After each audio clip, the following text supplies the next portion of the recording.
Hey guys, it's Friday. I wasn't planning on starting the vlog today, but I'm contemplating my new mini gallery wall, and so I figured I'd vlog. Lately I've been using Fridays as a TikTok filming day, so that's kind of the plan for today, but we can still vlog a little bit of stuff. So I expressed in my last vlog how I see a monkey face here between the silver play buttons and this, and I just also feel like the silver play buttons are what is the problem with this layout. Like, I don't mind the darkness of the brown. I've got brown on my other gallery wall and I like how it matches this too. But also, I don't think I really want to move the silver play buttons because I want them alongside the gold play button. Or do I? I don't know. And then I was thinking of this because someone commented it too. They're like, what if you try putting this there? Because if I hang it where this is, it's going to hang way too low, especially compared to the gold ones. And it's wider too. Like, I would have to probably fill in some holes. Pretty much no matter what I do, I'm probably going to have to fill in some holes. But this really would look so good on the pink wall. Like, just look at this. And it's got the gold, and it's kind of the right shade of gold too to match the play button, because these are a darker gold. Also, I don't really like the idea of moving this brown thing though. Like, it's such a good spot for it. I've never actually used this wire before. I've used crafting wire. So let's see if this works. I want a little extra wire in case I need to make this looser.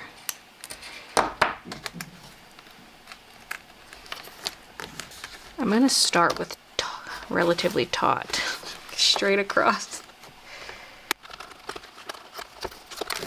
Okay. It does kind of look good. I feel like we still need something on the sides, and these little gold frames are gonna sit too close now. Ooh, ooh. Look at this little interactive thing I got going on. This might just be too big, honestly. If it was up in the prime spot here, it could work. Oh, that does look kind of good. No. The play button is staying there. I tried just removing those two, keeping this the same. This is looking pretty good. Like, maybe we should just have something else here. Something that's not the play buttons. That's not the worst either. I mean, it's still kind of a face. The only thing is, these are so small. By the way, we're still getting monkey face if we put these up here, but they're just so small that they wouldn't really fill the space anyway. Honestly, when I put the brown thing back up, I was like, wait, this honestly doesn't look so bad. At least not up close. Maybe it's not so bad the way it is. This is not so bad. This is just this stuff swapped. But again, I'm gonna have to fill so many holes. I just need to make a custom frame that slides onto those ones and just covers the frame. Because I'm not willing to modify them because they're like little trophies. But I wouldn't mind putting something on top. I would just have to probably build something myself that is the exact size of the frame that does not look like crap. Kind of like a framed TV, but I would be framing on top of that. Honestly, that doesn't look too bad. Would it be weird having a gold frame for the silver play button? It would help it feel more cohesive with everything. It would be kind of a pain to build though. Wait, I do have gold contact paper. Although it's patterned.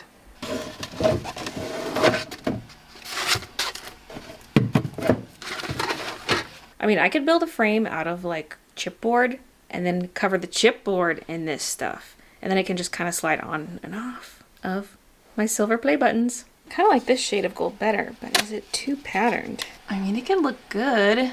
And this other piece has a weird wrinkliness to it. I don't know what that is. Look at these two little cuddling babies. Oh, Midna says, no, paparazzi, please. In this lighting, you look so orange, Midna.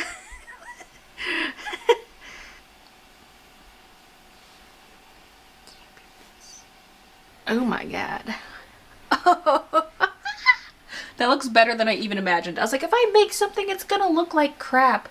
But that actually looks kind of good. I filmed that first one for TikTok, so I'll film the second one for YouTube. I'm hoping the second one works out okay, because this play button is ever so slightly taller, but these pieces are already as long as they could be. I used my longest chipboard for it, so hopefully it works. I'm building it around this just to make sure it fits the same way I did with the first one. So I've got the pieces pre-cut because I just cut them all ahead of time to make it easier. So too long, too short. Same for these pieces, too long, too short.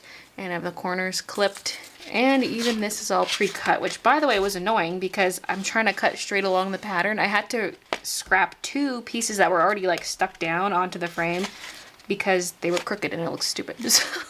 Well, the first one actually was miscut and the second one was crooked. So yeah, 2 long pieces, 2 short pieces. Here we go. Oh, this doesn't sit flat. The other one does.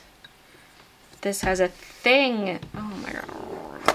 Because I've been relying on this bottom edge to be flat, and I take the flattest end of cardboard, put it down, but I might have to flip this over.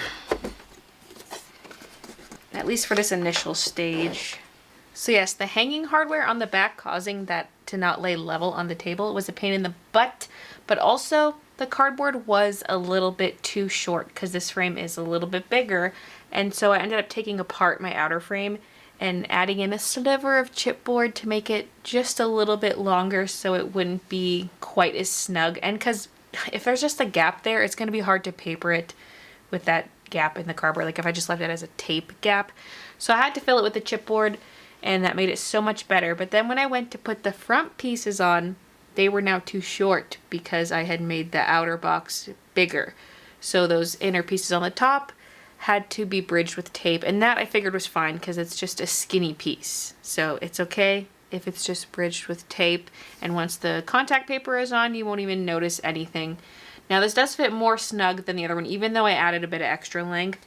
It definitely is tighter, harder to get on and off, but it looks great, so can't complain. But yeah, I just use a lot of tape to put all of the chipboard together, front and back, all the way around.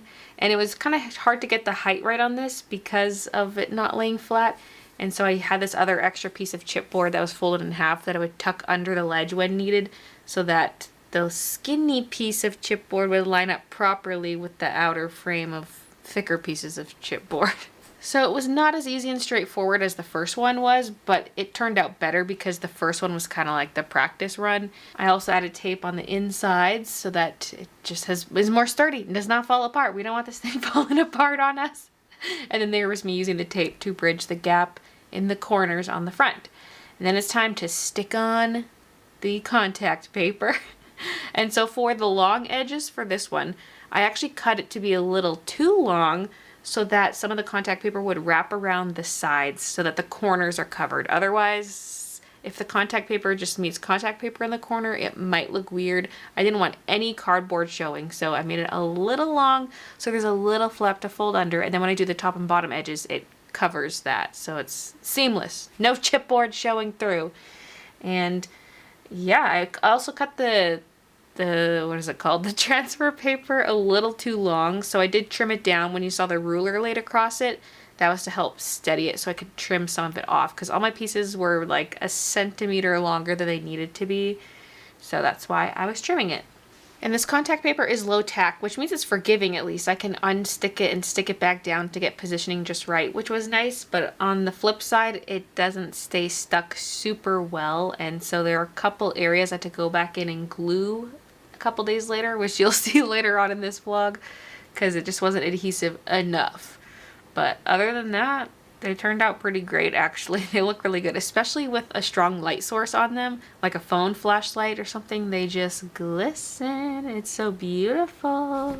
It turned out better than I thought it was gonna turn out. When I thought of this idea, I was like, this is gonna look like crap. Anything homemade is gonna look like crap, but I'm not gonna find something to fit this. And by the way, outfit change because I was eating supper and doing dishes and didn't want to get my Luna Moth sweatshirt dirty, so that's why I'm suddenly in this messed up sandstone one. But yes, very snug cover, but it looks very good. Ooh, look at that.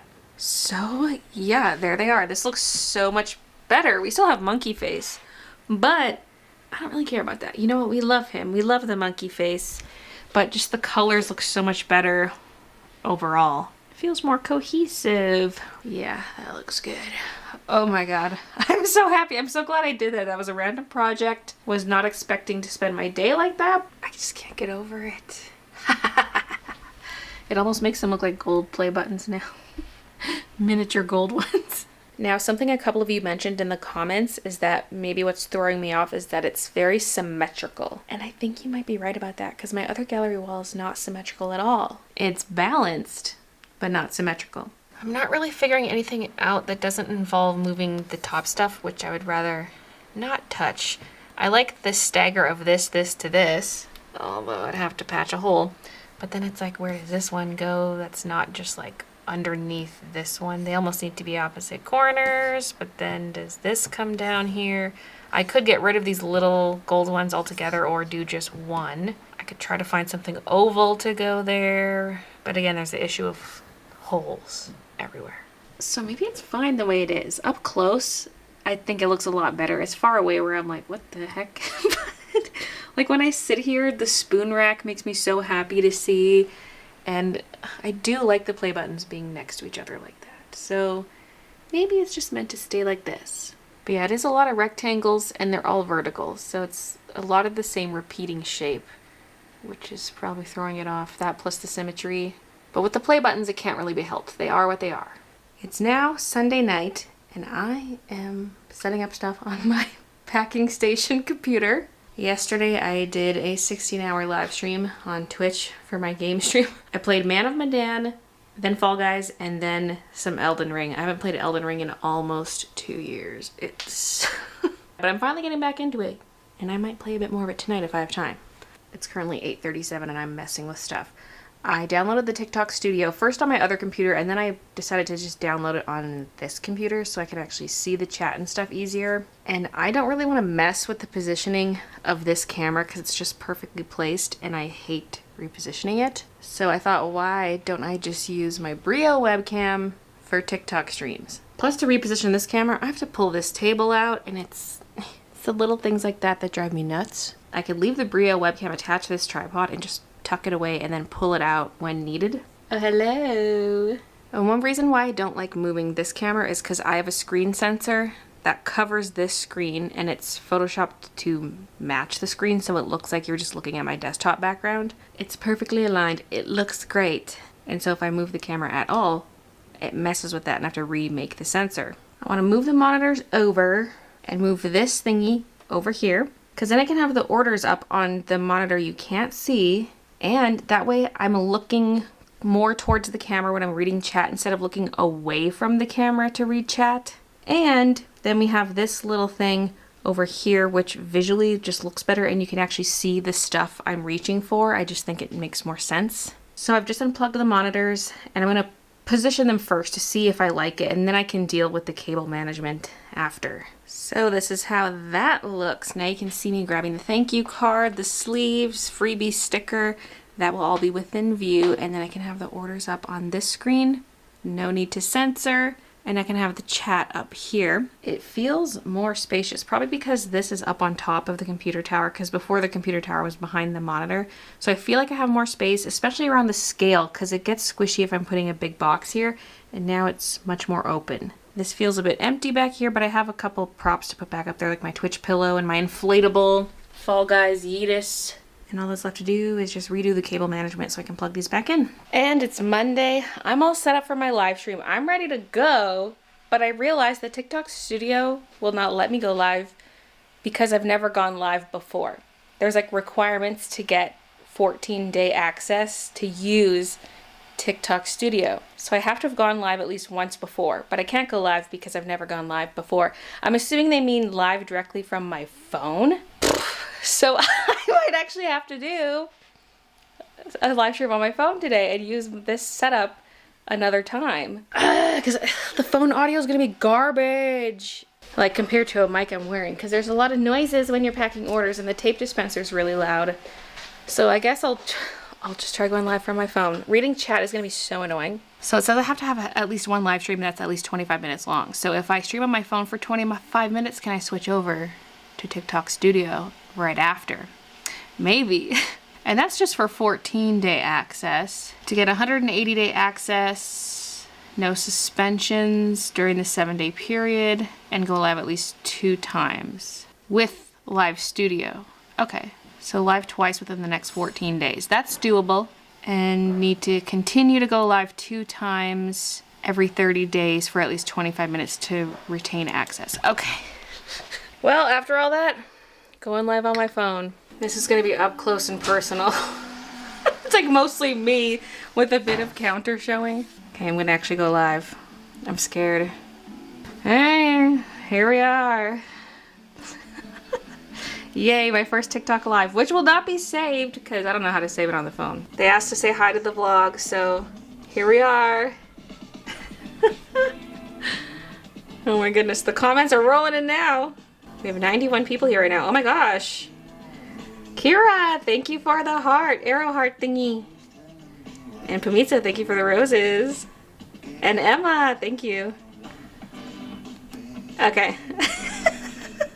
Okay, the live is now over. It went really well. It lasted an hour and a half, which flew by, because that's pretty short by my standards, so that went by so fast.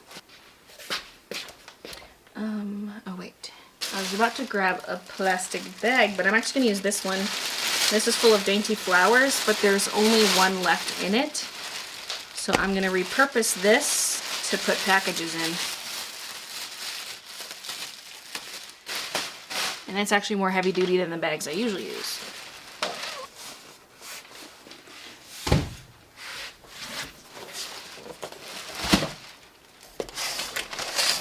I propped up some sketchbooks. They're moved around now, but I had them in the background of my setup, but then it turned out I couldn't use that setup for the live stream, so those were not visible at all. They were just in my way.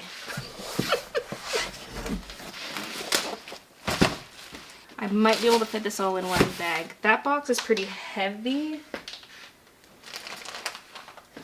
Because just because I can fit enough packages in here doesn't mean I should, because I don't want it to be too heavy for the mailman.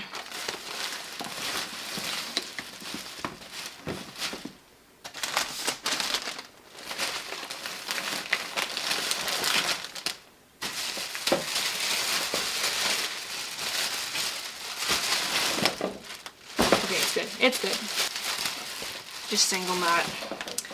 Ugh. Oh wait, I missed one. I set one off to the side. Hold on. Good thing I didn't double knot it.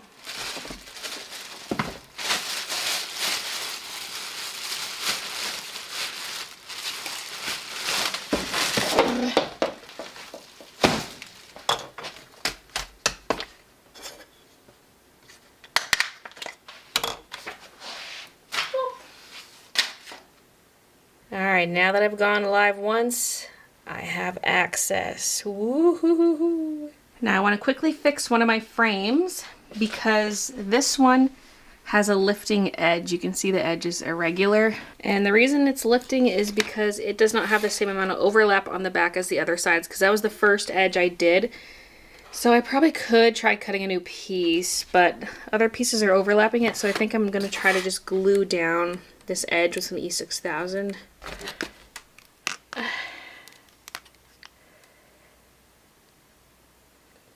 Ow! This one has a hole in it, so glue oozes out. I just use a toothpick, add some glue, but it's kind of hard to fold over because this is slow drying glue.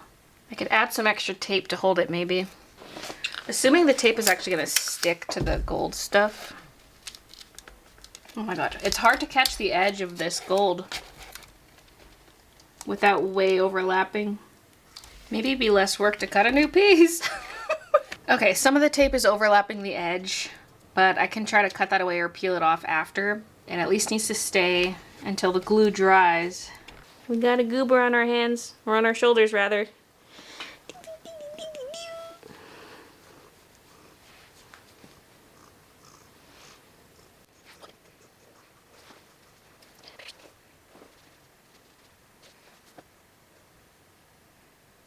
Just like now.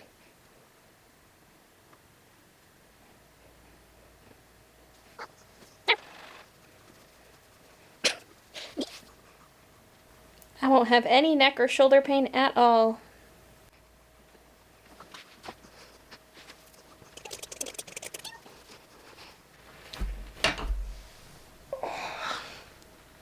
Okay, so now I need to work on something. There's always something to work on, yet I never know what I should be working on.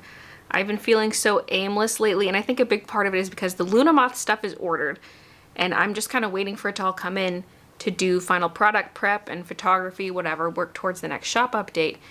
And so I'm in that in-between phase where it's not like there was just a big drop and I'm packing orders every day, but I'm also not prepping products for the next shop update. So I'm kind of just sitting here like, wait, what am I doing? But what I need to be doing is planning ahead for more stuff. Like I have somewhat planned ahead for Halloween because I did order the Halloween sketchbook already. And so I have general ideas for that, but I'm trying to think of what's between Luna Moth and Halloween. And the timing's gonna be a little tighter than I originally thought because the Luna Moth update is being pushed back. And so it doesn't have to be anything big and grand for that in-between shop update. But also I need to start thinking of it now because then if I get too busy packing Luna Moth orders, then I'm not like if I wait till after that to make the stuff and order it, then it's gonna be too late. You know, like I gotta get on it now. I could even technically get on the Halloween stuff more now. Okay, what did I write down here? Okay, so I could do in the summertime the totes and t-shirts. That can be like the main big thing. I do want to start doing some monthly planner sheets. Like I don't know if I'm going to actually get them printed. I might just do them as digital downloads and then have a combined file that's like 12 months of monthly planner sheets, and it's 12 different designs, like one on each page, kind of like a calendar, but blank, so you can use it for any year. You can fill in the dates. And that would be printed like a calendar or like a small book or something, like not many pages because it would be like 12. But I don't think that would be a calendar with artwork though. I feel like I want it to be more like a planner. So like the back side of the page would be more like note taking. So you got like the calendar month on one side and then something else on the other side. That was the thought anyway. I would like to do that sometime this year. Will that be for the summer update? I don't know. And then I also wrote zip ups because I have yet to do zip up sweatshirts. So that's some of the stuff I can do for that kind of in between shop update. In addition to any like prints of any artwork I make or like stuff I could turn into stickers. There's always the stuff that just comes up. Like I just create art and I'm like, hey, I like this. I want to make this a sticker or whatever. And I have other products in mind for further down in the future, but at least that summer stuff is stuff I can start working on. And so I was drawing those bunnies in a recent vlog because I was like, oh, I'm going to do some kind of shirt, like a DTF shirt. But now I'm second guessing everything if I want to do like really large DTF prints. I feel like that might be better as like direct to garment, which I would outsource. And DTF could be for other things like, for example, sleeve of a zip up. I could do embroidered things and I can do DTF things, or like if I want to add some DTF to like the sides of the chest on a zip up, there's that option. I'm starting to second guess it all. And I feel like it works better for the things like totes or any heavier material. But for t-shirt, I almost should go DTG instead of DTF.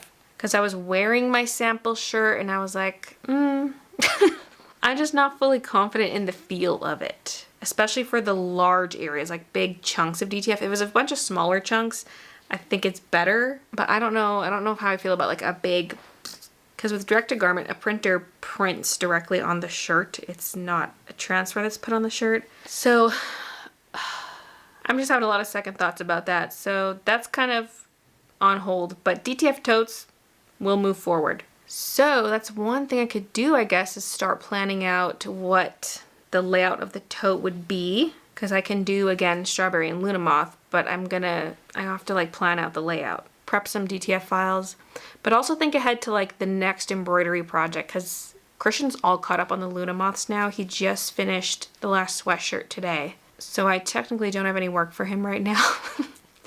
I mean, I can do a strawberry restock, but I need to order in more blanks. Just kind of restock some of the ones that are sold out. Like I think, for example, the large crew necks are out. I just need to figure out what's next. You know, like there's a lot of stuff I could be doing, but I just always forget about stuff and also don't know what to prioritize as next. So I just need to figure that out. So I guess step one, figure out the dimensions I would want to cover.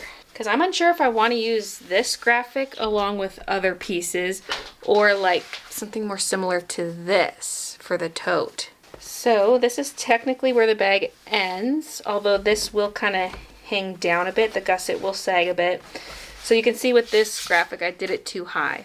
Like if this was my available area was here, I've got about 12 inches this way and up to 18 wide. I probably wouldn't go quite that wide, but that's our available area basically, 12 by 18. So I can make a Photoshop file with those dimensions and then import the assets and play around a bit. I also got to figure out what tote colors, because technically there are other colors available, not just black. I feel like I definitely want black. The question is, am I doing more than one color per design?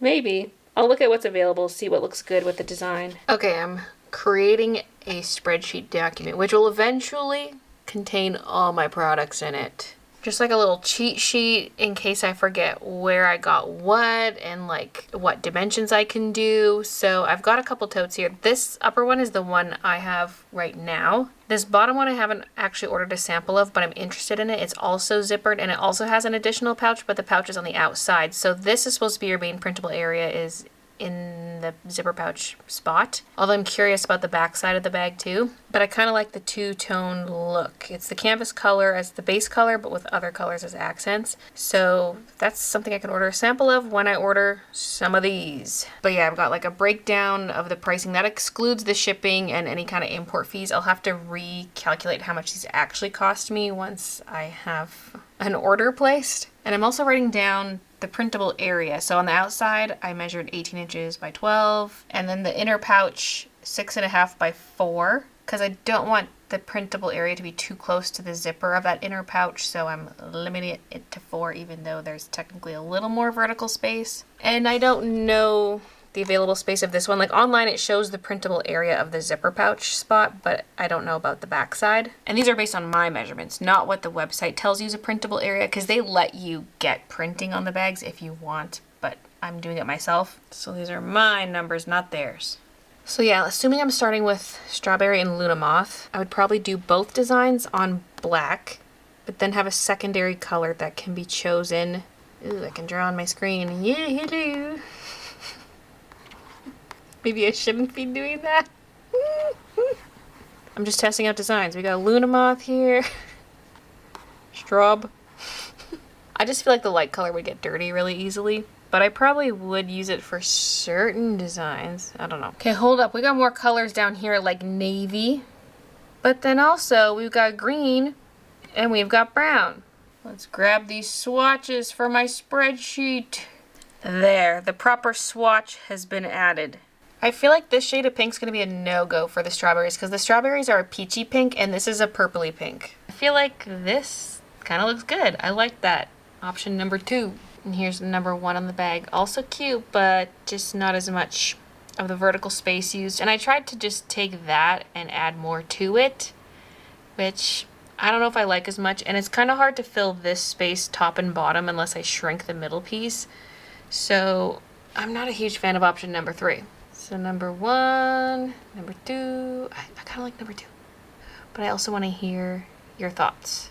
The inner pouch could look like this, double straw plus the Baylee J name. Yeah? Isn't that cute? Just a reminder about the inner pouch, or for those who haven't seen, it's like this. So that would be the place I'd put my branding, and then a matching graphic. I think that's pretty cute. I don't know how I feel about yellow though. That does not look good. Green is okay, but we're really losing the stems. Navy's pretty alright. I've done navy sweatshirts, so I knew that would look pretty decent, but it's also very similar to black. The natural though, I'm kind of digging it. That might be a good secondary option. I just shrunk down the big corner strawberries a little bit because in that mock-up they seemed a little too big. Okay, this would be the Luna Moth bag design, and this would be the inner pouch. I'm not trusting these photos. I almost need to order one of each. So there would for sure be black. Maybe this should be the second bag option, but it would have to be redone to fit the square or go on the back side. I'd have to order a sample of this one. You know what? I'm reducing the sparkles on the inner pouch. That's just like too much. It's too much. I'm reducing to 3 total. So I still need to clean up the edges of the files so that they print nicely so there's no white border, because it was traditional art and there's probably anti-aliasing too. So I do have to clean it up more before it goes to print, and I guess also build the gang sheet for the DTF transfers. But I'm going to do that another day. I just had supper and did the dishes, and I'm now going to do some editing because that's my thing. I want to start doing is doing a bit of editing in the evenings after supper so that I don't have to do all the editing on Thursday, because Thursday is usually the second order packing day of the week, and then also vlog editing. And the way we do our cooking schedule swapping, like Christian cooks and I cook and so on. So I usually end up cooking on Thursdays. And then after cooking, come back to editing. And the editing has been running kind of late. And it's just kind of tedious doing all the editing in one day because I have to sit down for so long. Especially because my vlogs lately have been like 40 minutes. That's probably because I haven't been posting Monday vlogs. And so that makes the one at the end of the week even longer. But I just figured it'd be nice to do a bit of the editing throughout the week. And fast forward to the next day, I'm still sitting in the same spot. I was editing last night until 8:45, and then I went upstairs and played Elden Ring until 2 in the morning. Safe to say I'm getting back into it officially. I got to Lanedale City and fought Godfrey. Killed him on my 4th attempt, but he also killed me at the same time. It still counts as a kill though, still got him. But yeah, there are a lot of annoying enemies in that city. That's a tough area, oh my god.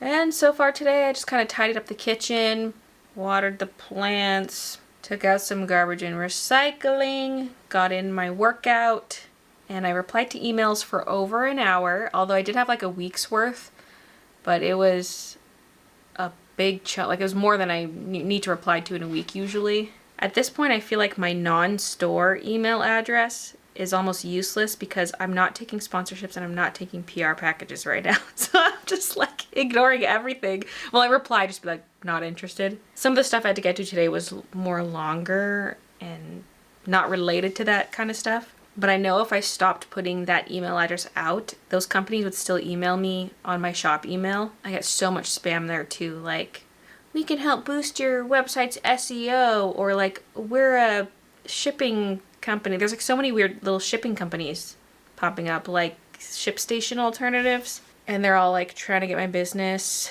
I usually don't even reply to those kind of emails, especially those SEO ones. I literally just mark them as spam and delete them so that if they email me again, it goes straight to spam. But like, it's like the same cookie cutter message from a million different people.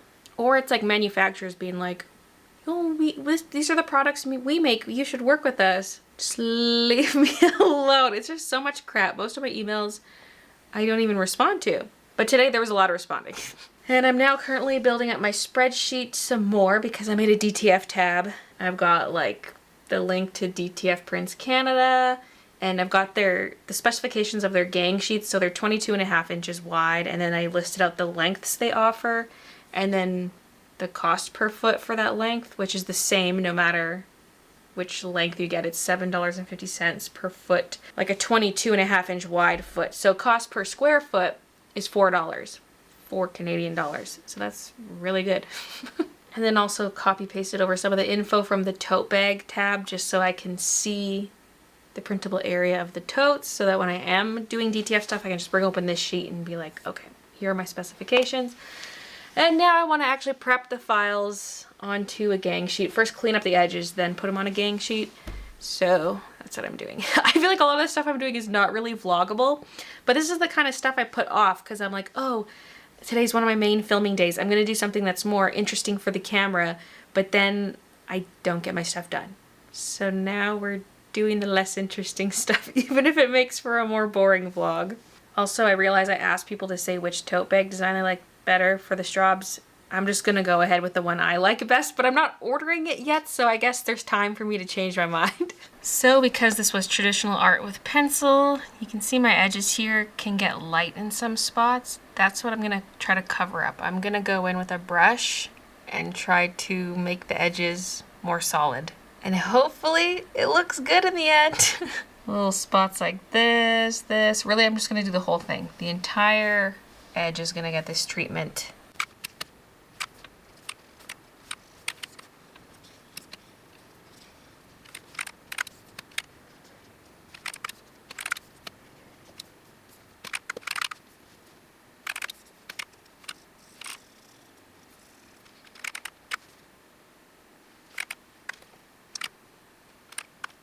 Alright, here's a before and after of the edge cleanup for the strub. That's before, after. Before, after. And the lines look a lot darker if you remove the background too. So I had to kind of swap back and forth, make sure it looks good both ways, I guess. Before, after. Before, after. I duplicated my original layer a bunch so that these edge pixels became solid because there's semi-transparent pixels there, so I just keep duplicating so it keeps overlapping them, and then I merge them all. And that way it's like a crisp little staircase of pixels and no transparent pixels. Or at least a lot fewer transparent pixels. Okay, Luna Moth is going to be a little trickier because I do have very colorful outlines, especially on the stars. You know, there's like blue, there's pink, there's yellow, and even the moon, it's very pink here, goes over to the blue-green color. And so I would like to maintain some of that if possible. So I might just have to color swap more often and hope it looks good. Okay, I did my best to just add colors. It looks different than the original, but it actually looks pretty good. All my edges are now clean, and I'm setting up the gang sheet. I'm trying to maximize space here because when I bring in the Luna Moth, this is the exact size. I made it, so I'm not going to scale it, but these nest very nicely. I just have to make sure that when I cut it, I do it correctly. Like I think it goes like this. Yeah. Maybe this is dangerous. This is a dangerous way to do it. I mean, I could have lines printed, actually. I could have the cut lines printed. I just realized printing the lines is a bad idea because they would transfer onto the shirt unless I make sure the lines are fully cut off. So I'd have to cut each line twice because I'd be cutting on each side of each line. So maybe I'm better off just not having cut guidelines. But the gang sheet is done, and that's roughly how I would have to cut it.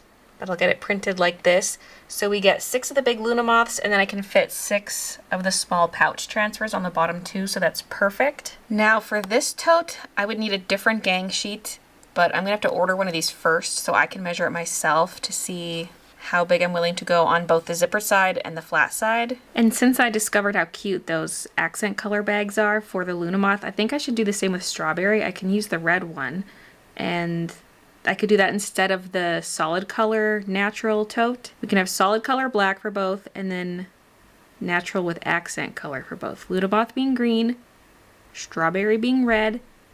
That could be cute. Okay, I just had a realization that is derailing everything.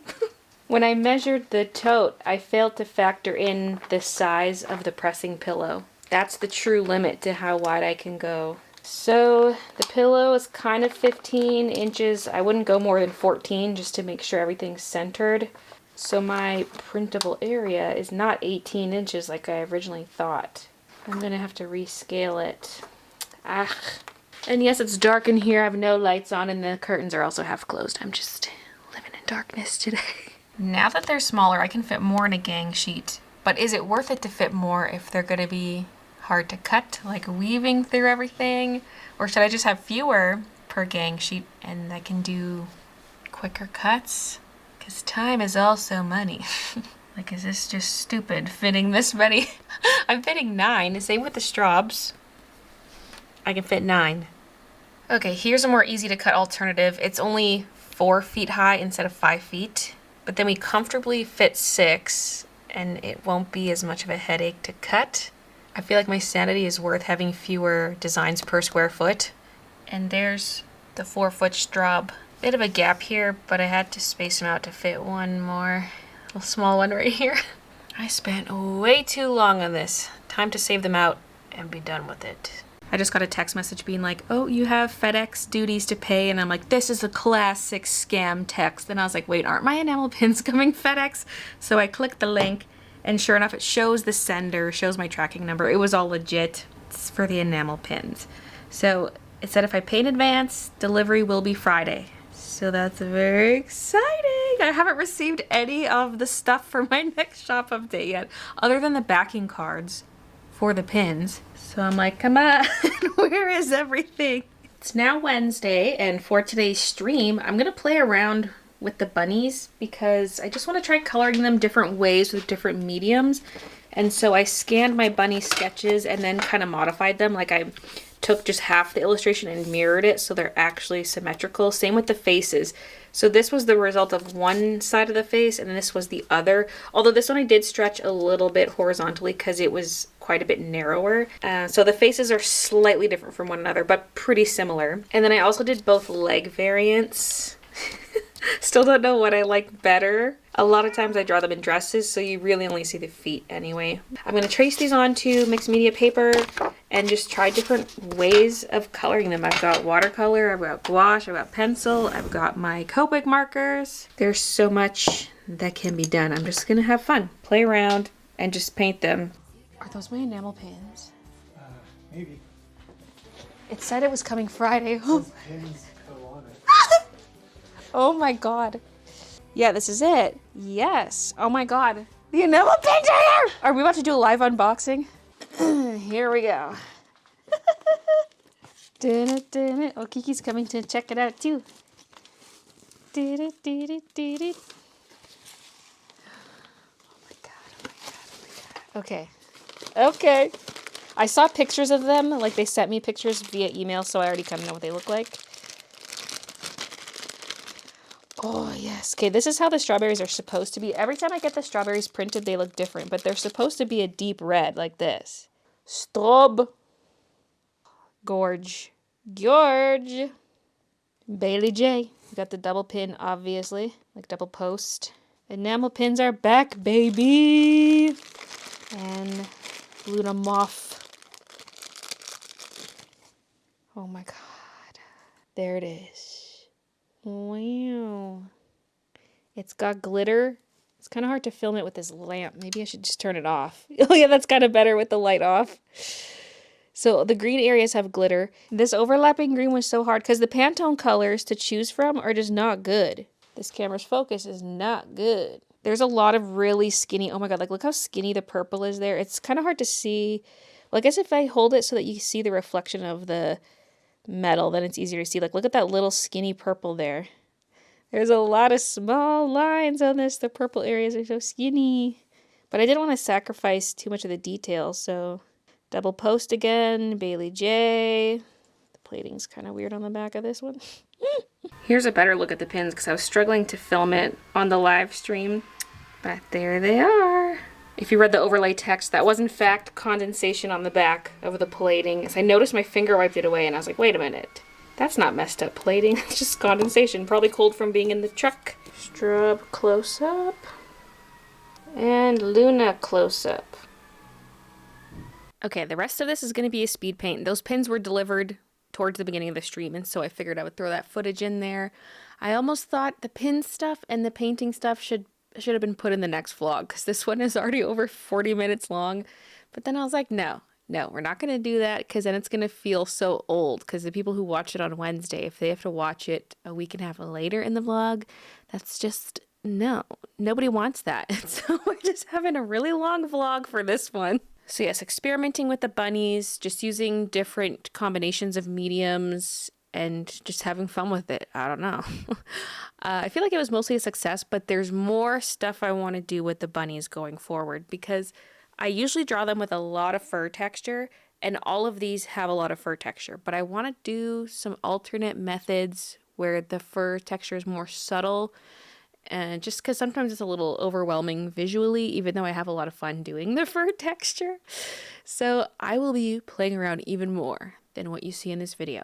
But the first one has a watercolor base. It's been probably over 2 years since I've used my watercolors. I don't exactly know, but I don't think I've used them since I moved. And that was 1.5 years ago, so it's been a long time. So I was doing kind of like my usual technique where I do marker then pencil on top, but it was watercolor then pencil on top. And I didn't really do any rendering in the watercolor. I just did some flat color and the pinks of the cheeks and ears and then moved on to the pencil. And it was pretty cute. The only thing different than how I've drawn bunnies in the past really is that I added the little teal turquoise, like a minty color lines for the fur because I've been doing that with my artwork lately. So that's really the only difference. And the fact that it's watercolor, not Copic, but they have a very similar appearance visually. And so the second one, I'm doing a watercolor base again, but I'm going more colorful because the other one was brown base and then mostly browns and neutrals on top.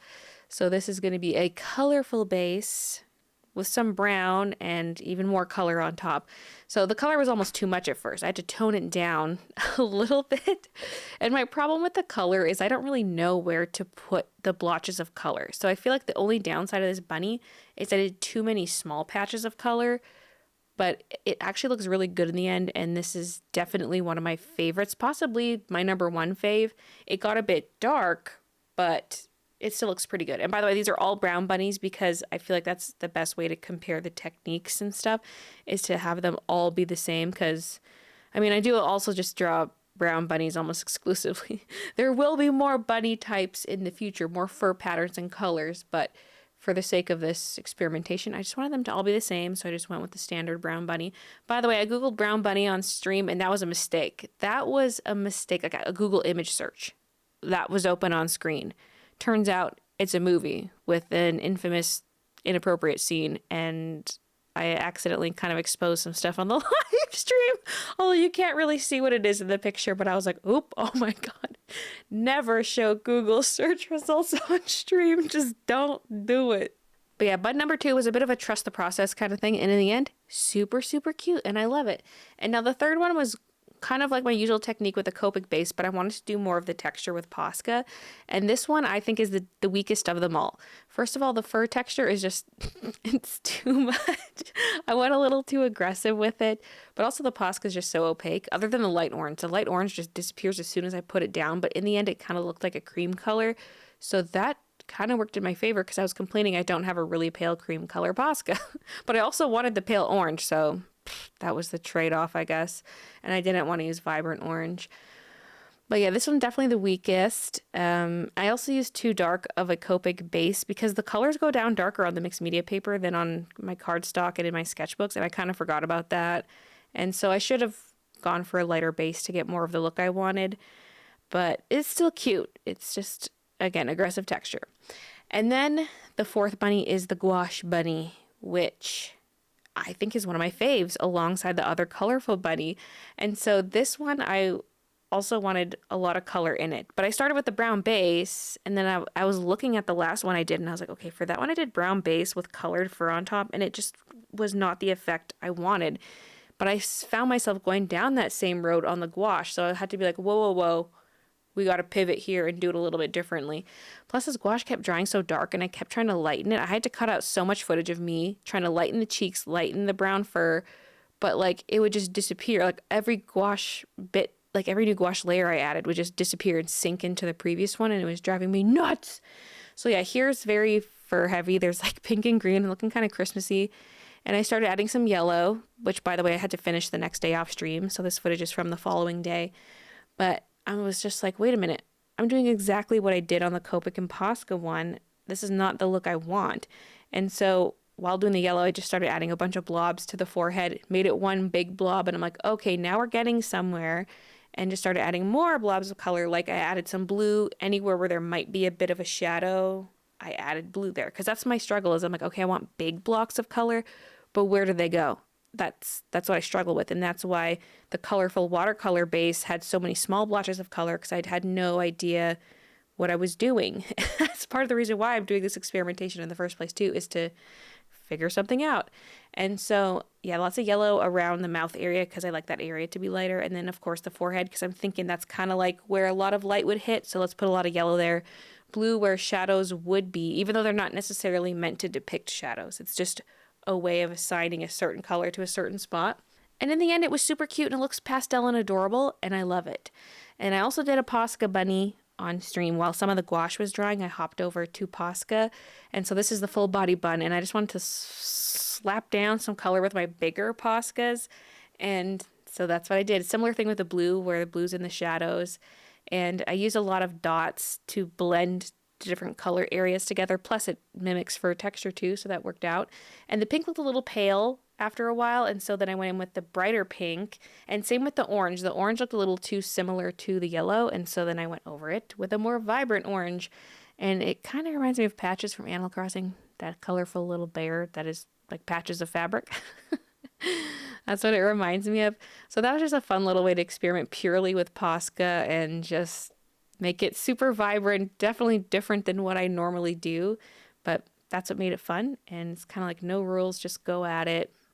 It was a great time. So yeah, my two favorite buns are the ones on the left with the more color in them, and that doesn't mean I'm going to draw them exactly like that every time. I also love the first one too, where it's just mostly neutral grounds. It's going to vary depending on illustration, color scheme, what exactly I'm going for in any given bunny art. And that's also why I wanted to experiment, because I know I'm not going to draw them the same every time. Even the style for my bunnies changes over time. It is always different. And so those are the results. And I hope you enjoyed the speed paint thing. Hope you enjoyed the vlog as well.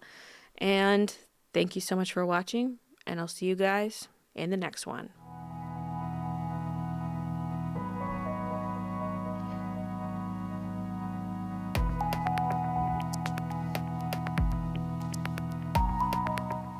Okay, the edge is done. Hopefully it's good. It's definitely not perfect, but it's probably as good as it's gonna get. Now I'm probably gonna need 2 coats on everything, so I might as well go with my big brush now.